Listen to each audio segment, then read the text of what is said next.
শুধু চিনবে ঈমান আর আমল, ঈমান আর আমল। আল্লাহ রাসূল সাল্লাল্লাহু আলাইহি ওয়াসাল্লামের কলিজার টুকরা মা ফাতিমা রাদিয়াল্লাহু তাআলা আনহা বলেন, ওগো আমার পিতা, আমার চিন্তা হয় আমি মারা যাওয়ার পর কবর আমার সাথে কি রূপ আচরণ করবে।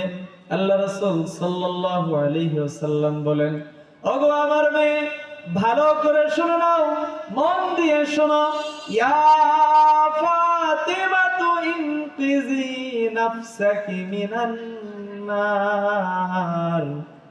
আল্লাহ রাসূল সাল্লাল্লাহু আলাইহি ওয়াসাল্লাম বলেন, হে ফাতেমা, এই কবর তোমাকে চিনবে না।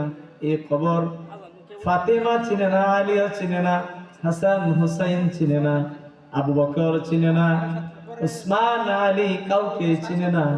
এই কবর শুধু চিনে আমল আর ঈমান, ঈমান আর আমল।